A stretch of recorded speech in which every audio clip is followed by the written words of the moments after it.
Здравствуйте, дорогие друзья! Я рада вас приветствовать на моем канале. Сегодня в данном видео я готовлю по многочисленным просьбам знаменитый торт Вацлавский. Торт получается изумительно вкусным, готовится из самых простых продуктов. Торт готовится без сливок, без желатина. И особый колорит этому торту придает карамельно-ореховая крошка, которой он посыпан сверху. Изумительно вкусно. Сначала приготовим бисквит. 270 грамм муки, 30 грамм какао-порошка.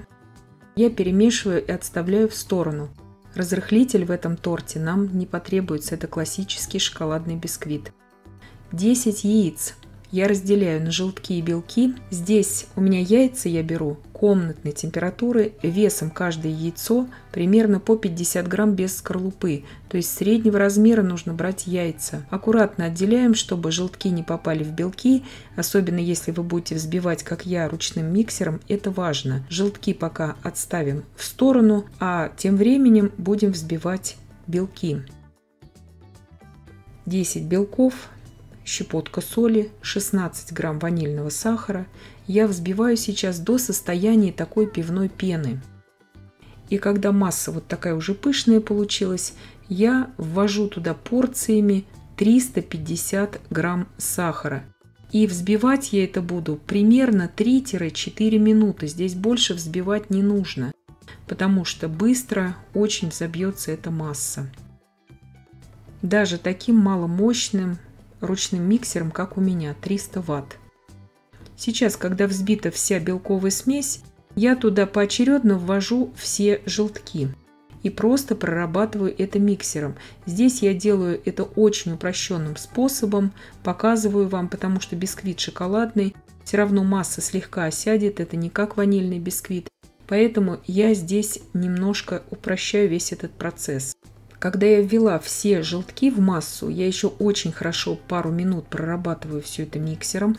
И внимание, чтобы масса оставляла вот такой след, который впоследствии не растекается и держит форму. Даже если вы будете не разделять яйца на желтки и белки и взбивать все это в планетарном миксере, это ключевой момент, чтобы масса у вас держала форму после взбивания общей этой яичной массы. Теперь всю сухую смесь в несколько приемов просеиваю туда и очень аккуратно, бережно каждый этот прием прорабатываю лопаткой вот такими круговыми движениями. Если вы новичок, в 5-7 приемов советую вводить сухую массу. Бисквит я сейчас буду выпекать при температуре 175 градусов Цельсия в заранее разогретой духовке на среднем уровне на режиме вверх-вниз. Форма у меня здесь большая, прямоугольная, 28 на 18 сантиметров в диаметре. Если вы захотите приготовить в круглой форме этот торт, следует брать здесь форму 26 примерно сантиметров в диаметре, 28 сантиметров. Сейчас выпекать буду примерно 40-50 минут, зависеть будет все от вашей духовки. Средний уровень 175 градусов Цельсия без конвекции. Духовку во время выпекания ни в коем случае не открываем, бока формы ничем не смазываем, убираем выпекаться. Бисквит испекся, я ему даю остыть в форме до комнатной температуры и прям в форме убираю его сейчас в холодильник на ночь, потому что это классический бисквит, он обязательно нуждается в отдыхе. Минимум 8 часов он будет отдыхать в холодильнике. А пока приготовим заварную основу для крема.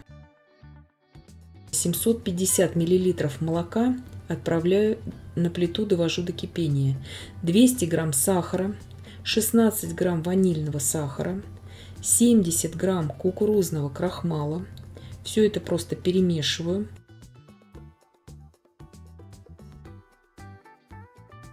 Добавляю туда 250 мл холодного молока.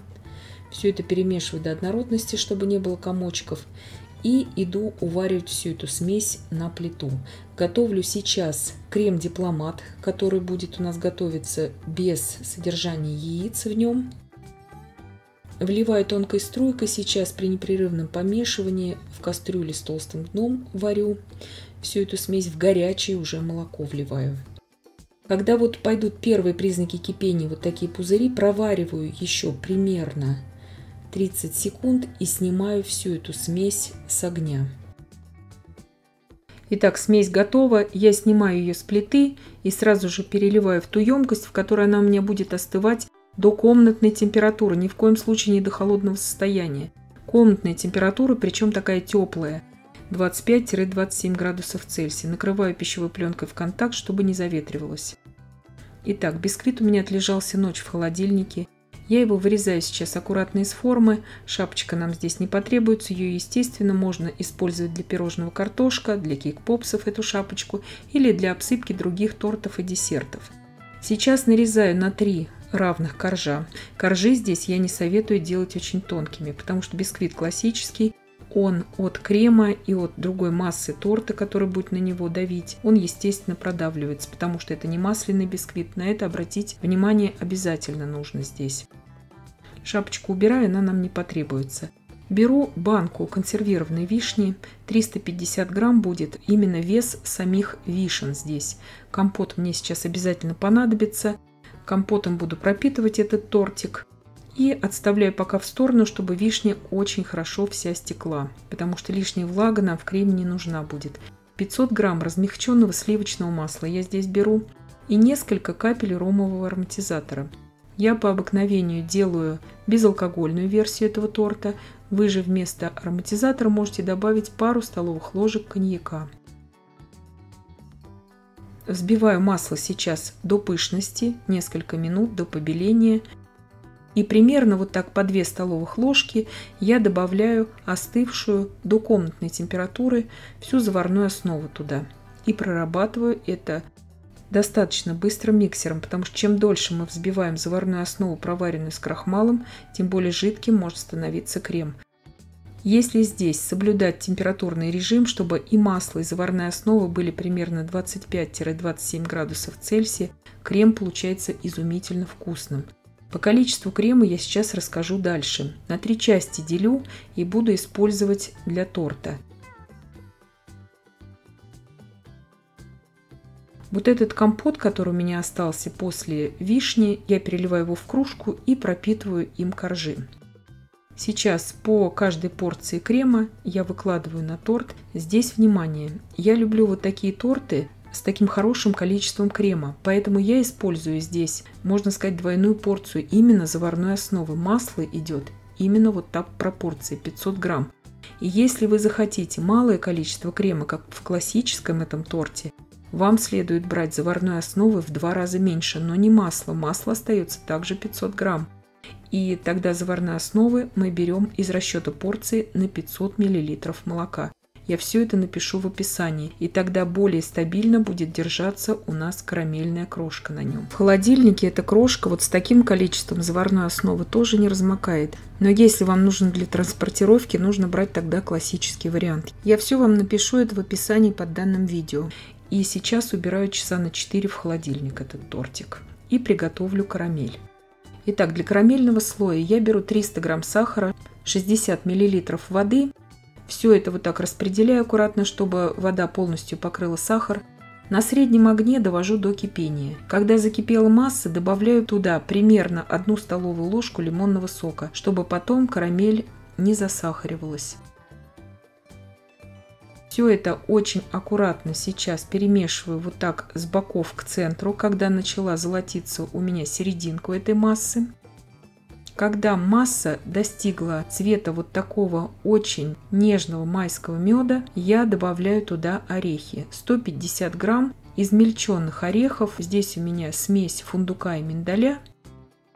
Слегка советую всегда орехи обжаривать перед тем, как мы делаем вот такие вот незатейливые карамельные слои с орехами. Это очень важно. Потом во вкусе это будет чувствоваться гораздо лучше. Все это сейчас я провариваю вот так же на среднем огне, скажем так, примерно 1,5 минуты, чтобы исчезла вот эта лишняя пена из массы, и масса будет такого красивого цветочного меда. Больше здесь заваривать ничего не нужно. Сразу же снимаем с огня. Сковорода здесь у меня 28 сантиметров в диаметре. Берите здесь такую широкую посуду, чтобы вам было удобно работать. На силиконовый коврик сейчас выливаю всю эту массу. Она очень хорошо остынет на силиконовом коврике и прекрасно будет от него отделяться потом. Если у вас нет силиконового коврика, здесь следует брать пекарскую бумагу, расстелить ее на противень, смотрите, чтобы вам не обжечься, и также вылить на пекарскую бумагу. Если бумага у вас пекарская, не силиконизированная, слегка ее смажьте растительным маслом без запаха, чтобы у вас потом вся эта карамельная масса хорошо отделилась от бумаги. Остыла полностью у меня сейчас вся эта смесь. Она прекрасно вот так отделяется от силиконового коврика, поэтому всем советую делать именно на силиконовом коврике. Измельчаю сейчас красивые кусочки, беру для украшения. В измельчителе все это измельчаю и буду посыпать этой крошкой уже торт. Здесь, внимание, торт у меня большой.